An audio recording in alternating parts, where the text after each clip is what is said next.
Com TV, passa no seu smartphone.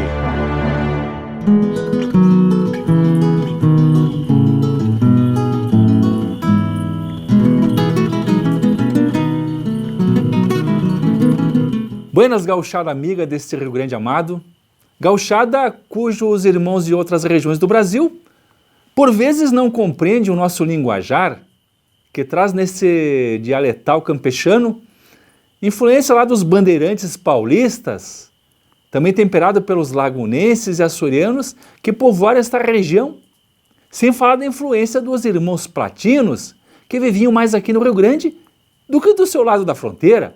Por certo, por aqui é um lugar buenacho de se ficar. Oi, galera! Um buenas caloroso também aos irmãos brasileiros que nos prestigiam e gostam por demais da gente aqui do Sul.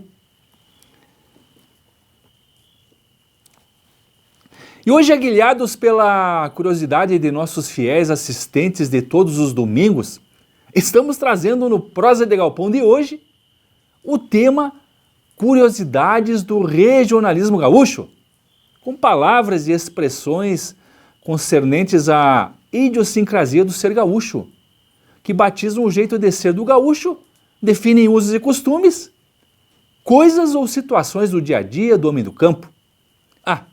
E preste atenção nesses termos, que por certo é comum se ouvir numa charla gaúcha. Muitos ficam devendo, ou seja, não entendem o que se está falando e não se atrevem a perguntar, sob pena de ver uma testa enrugada de desaprovação ou então de levar um pito por não saber. E além das palavras e expressões, vamos também apresentar algumas curiosidades desse chão gaúcho. Alá, puxa! Bueno, mas antes, como presidente do Instituto de História e Tradições do Rio Grande do Sul, eu quero informar que está à disposição da gauchada e dos patrícios os informativos O Gaúcho e o Tuiuti para aqueles apreciadores da história do Rio Grande e também a história do Brasil, que podem ser acessados na página da Academia de História Militar Terrestre do Brasil, que está aparecendo abaixo no vídeo. Assuntos riquíssimos em conteúdo para a leitura dos apaixonados pela nossa história e também fonte de consultas para trabalhos escolares ou então de natureza acadêmica.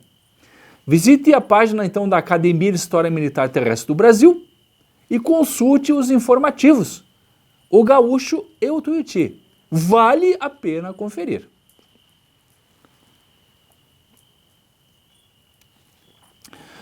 Como dissemos no introito, o tema do nosso Prosa de Galpão de hoje é muito interessante e elucidativo, tanto para a gauchada que vive na cidade, como para os patrícios que moram neste Rio Grande e se deparam com palavras estranhas, mas de muito significado. Quem dos senhores estudando a história dessa terra já ouviu falar dos Campos Realengos? Pois é, nos tempos primevos, esta terra do Rio Grande pertencia ao governo imperial, então chamada simplesmente de Campos del Rei, ou seja, o rei era o dono da terra, como de fato. Como era necessário povoar o território, que era extenso, uma barbaridade, ele concedia espaços da terra que eram chamados de sesmarias, a gentama que aqui vinha povoar. Essas terras eram concedidas através de cartas, e as sesmarias tinham o tamanho de 3 léguas de frente por 1 de fundo, e 1 légua equivale a 4,8 quilômetros. Então, a partir de 1814, foram distribuídas no Rio Grande a quantia de 36 sesmarias de terras. E aquelas terras sem donos que não tinham como proprietário os sesmeiros eram então batizadas de Campos Realengos, ou seja, campos pertencentes ao rei. Realengo então de realeza, de reinado ou simplesmente do rei. Muito bem. No entanto, tudo que estivesse povoando os campos do rei, que não tivessem dono, ou seja, marca de propriedade, eram então chamados de propriedade do rei Uno.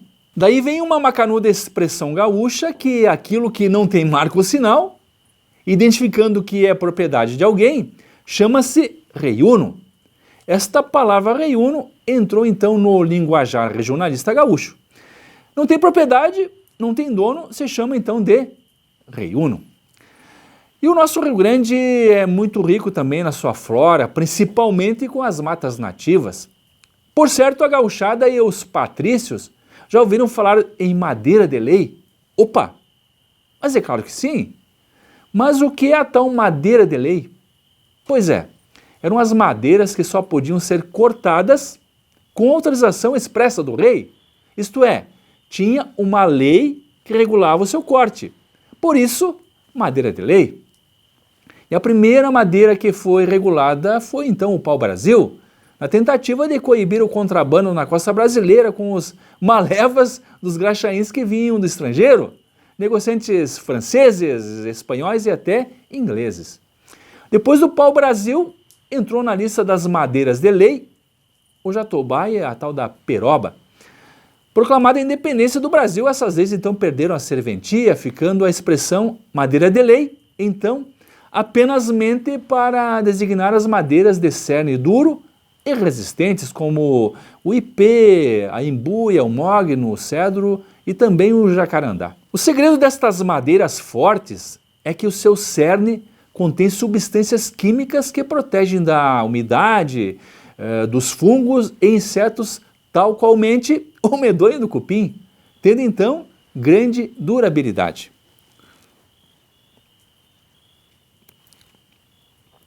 E o pararrodeio? O que significa? É uma tarefa muito apreciada pela peonada do campo e, na verdade, é uma diversão, nem é trabalho, e consiste em reunir o gado para ser inspecionado.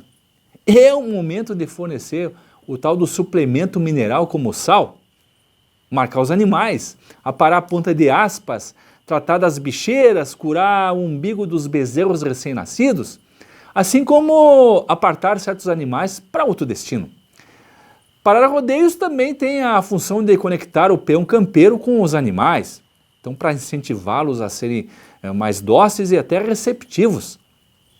Também é o momento de se fazer a conferência das cabeças de gado, fazendo a tal da contagem. A introdução das atividades tropeiras aqui no Rio Grande tem origem com os jesuítas, que ensinaram os índios a lidar com o gado, principalmente o gado vacum. Por isso, o jesuíta Cristóvão de Mendonça é o patrono do estanceiro gaúcho.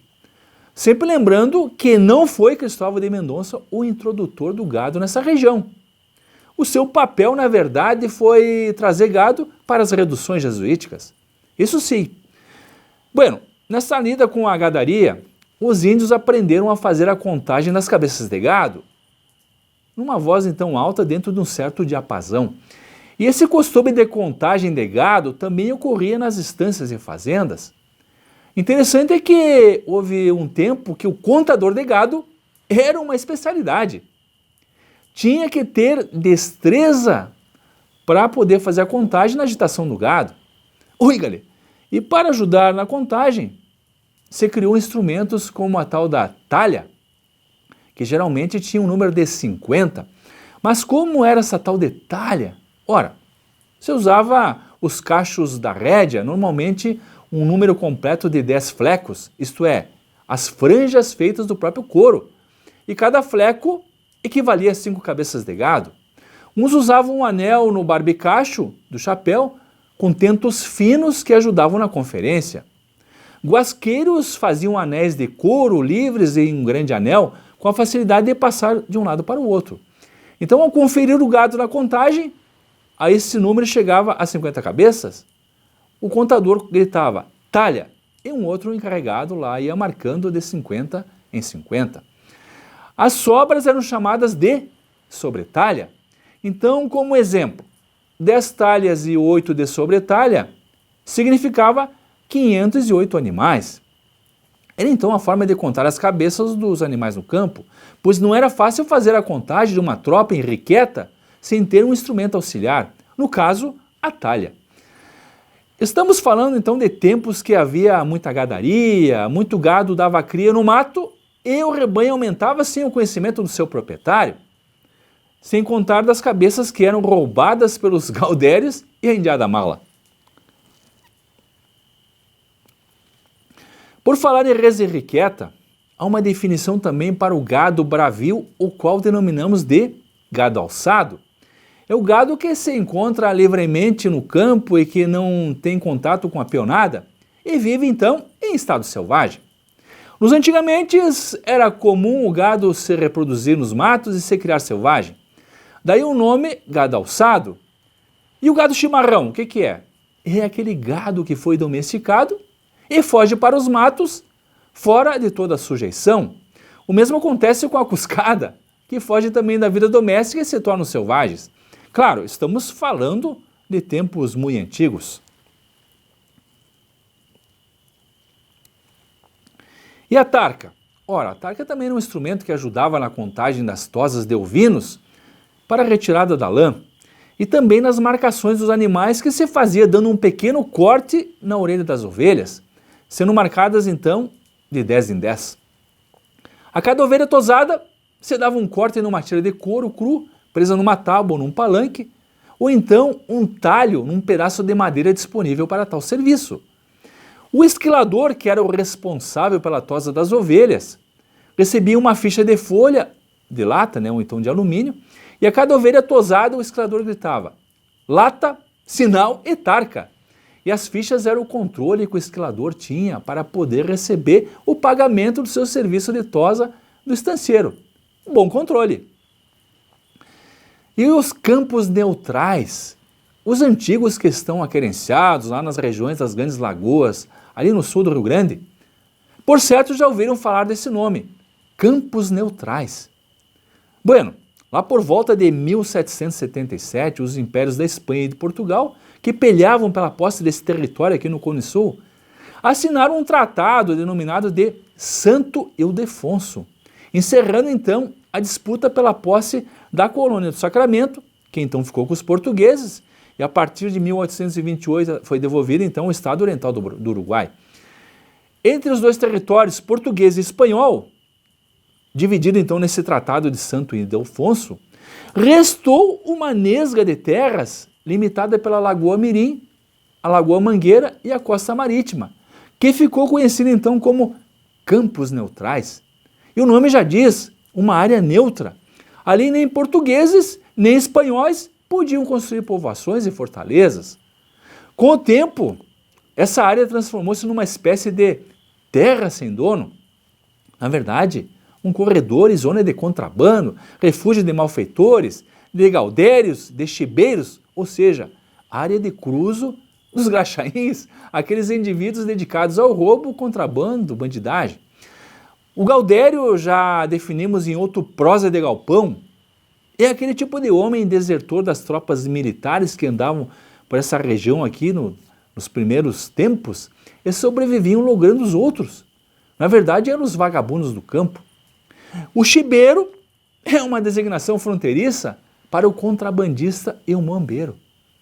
Bueno, geograficamente essa área integra os espaços onde ficam os municípios do Chuí e da velha Santa Vitória do Palmar, bem como a rica reserva do Taim. Campos neutrais, eis a definição. Oi, galera. Por acaso alguma vez se ouviu falar da gauchada com o ofício de avestruzeiros? Opa, o nome denuncia que tem a ver com avestruz. Bueno, houve um tempo que caçar avestruzes era uma especialização do gaúcho campeiro. Pois é, o sul era povoado de avestruzes que aqui chamamos de ema ou então nandu, mais ali para os lados da fronteira. Em verdade, o avestruz americano, que é o nosso, aqui no sul, é uma espécie bem diferente do avestruz africano. O nosso tem 3 dedos e o seu homônimo apenas 2. E caçar avestruzes era uma atividade com o fim único de retirada da sua plumagem, das penas. O segredo era estender mangueiras com redes, iguais àquelas redes de pescar, para aprisionar as aves. Mas o ofício de avestruzeiro não era coisa fácil, pois a ave era agarrada à unha e o taura tinha que ter domínio e destreza no ofício para segurar o tronco da asa direita e ainda puxar a pata direita para trás, fazendo a ave deitar. Imediatamente outros 2 peões, auxiliares na verdade, vinham e cortavam as penas, detalhe, sem arrancá-las. Lhes digo, segundo relatos dos mais antigos, era um serviço muito perigoso, pois uma patada da ave podia causar um rombo no corpo do vivente. Por que não se abatia a ema ou o nandu para comer a carne? Apenas mente porque a carne da ema, é por demais repugnante, a não ser um único pedaço que é a tal da picanha do bicho. E os ovos? Graúdos, uma barbaridade, são comestíveis, porém, cada ovo da ema equivale a 10 ou 12 ovos da galinha. Não se aconselha ninguém ingerir os ovos da ema em quantidade, porque pode causar uma baita de uma indigestão.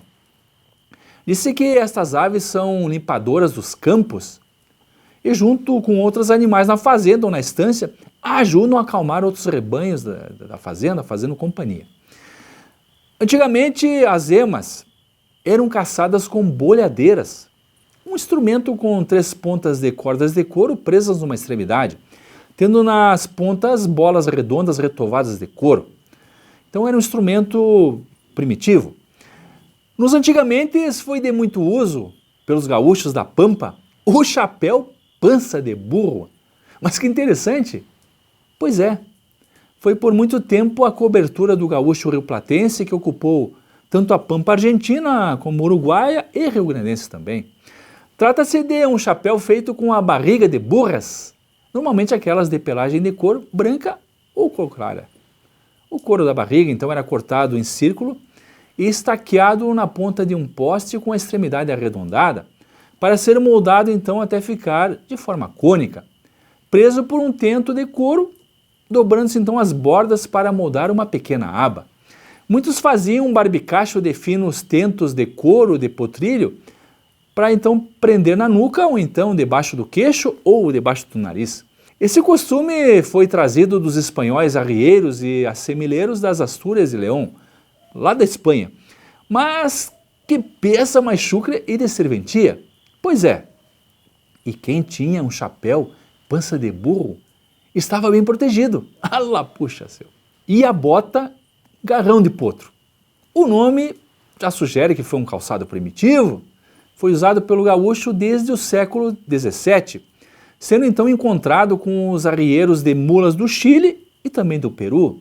Também os primitivos vaqueiros e semeadores do litoral ocidental lá do Prata, os xangadores da banda oriental, também os tropeiros paulistas e lagunistas que no ciclo tropeirista saíam aqui do Rio Grande e iam até as feiras de Sorocaba, lá em São Paulo.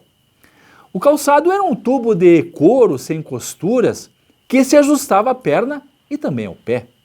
Esta peça era sacada das extremidades posteriores das burras, dos potros, das terneiras, das vacas e das éguas. Às vezes era tirado também do couro do gato montês, do puma então do jaguareté. Essa bota de garrão de potro é uma tradição mediterrânea trazida das Astúrias, da Galícia e também de León, lá da Espanha. Houve um tempo que o couro de vacas e terneiras, por ser então de menor tamanho, não trazia um grande valor nos negócios e a gauchada passou a confeccionar as botas de garrão com couro de terneiras e vacas novas, que eram de fato de couro muito mais macio. Mas não durou muito tempo, as autoridades proibiam as botas de vacuns, em razão então de que os rebanhos estavam diminuindo. Para facilitar colocar o pé no estribo, as botas não tinham a ponta protegendo os dedos dos pés, ficando então as pontas dos dedos expostas. Mais tarde, com habilidosos celeiros, a ponta do pé da bota era costurada com tentos, ficando os dedos então bem protegidos. E o nome garrão de potro era genérico para as botas feitas também com couro de vacuns e de terneiras. Este calçado é recordado nas invernadas das danças tradicionais, hoje nos CTGs, que usam trajes de época e principalmente nos grupos de danças birivas, que lembram então as danças que entretinham os tropeiros nos pousos de tropas. Danças estas exclusivamente masculinas. E o sinuelo? Mas o que significa? Esse nome a gente encontra nas poesias gaúchas, nas letras de músicas regionalistas e também é nome de CTGs espalhados pelo Brasil afora. Em verdade, é o animal ou uma ponta de animais mansos que tem a serventia de ajuntá-los aos animais então chucros e tem a finalidade de acalmá-los e levá-los em sua companhia onde então se deseja. Tem uns versos de Jaime Caetano Brau, por acaso, o meu poeta preferido, que diz: Sinuelo, lote de mansos, para amansar os mais ladinos, nos trabalhos campesinos, nos trabalhos de pelo em pelo, nos apartes, no atropelo, há sempre um lote do lado, bem manso e acomodado. A ele se chama Sinuelo. Oi, galera, que poesia mais chucra. E o sovel? O que é o sovel? É uma peça importante para o peão campeiro e se constitui de um laço bem grosseiro, quase rimou, feito de 2 tentos torcidos. É um tipo de laço rústico usado nas atividades de mangueira ou então de campo para lidar com animais maldomados ou ventenas e que, se fossem trabalhados com um laço comum, por certo se quebrariam no primeiro arranco. O sovel não se quebra fácil como um laço e é usado para arrastar o que é pesado e dificilmente se parte, nem que seja pelo mais valente touro zebu. Alá, puxa seu!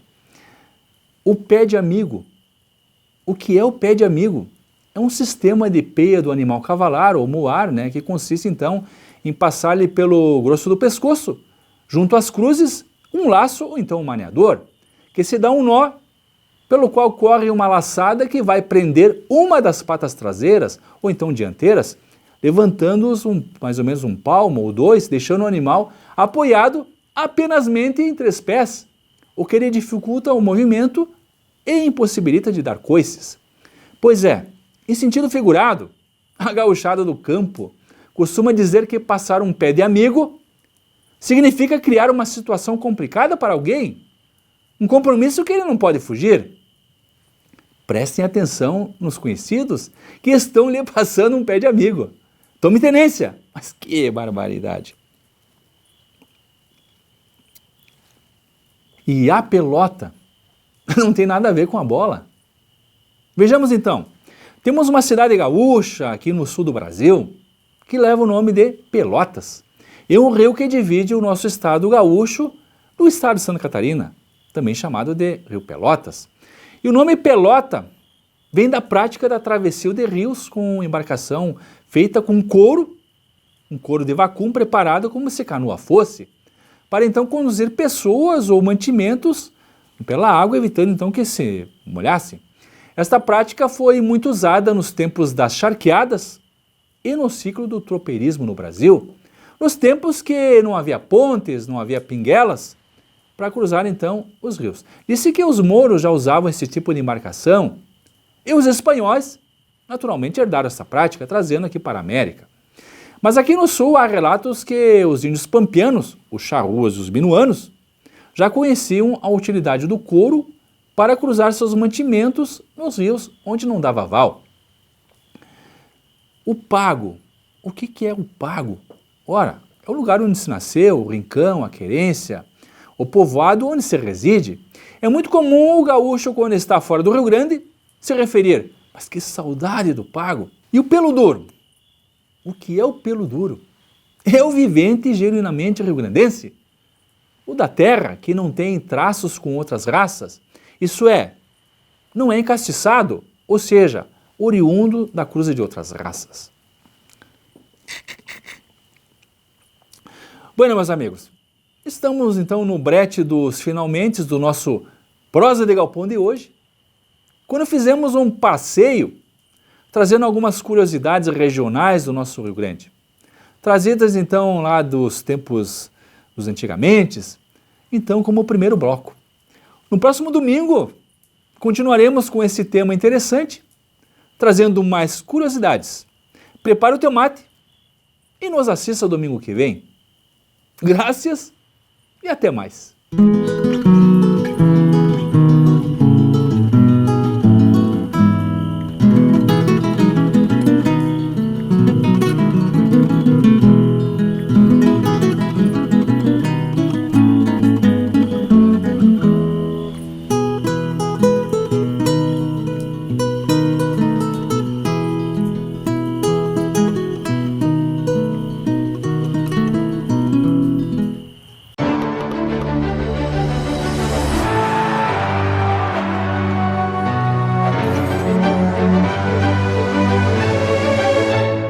Com TV.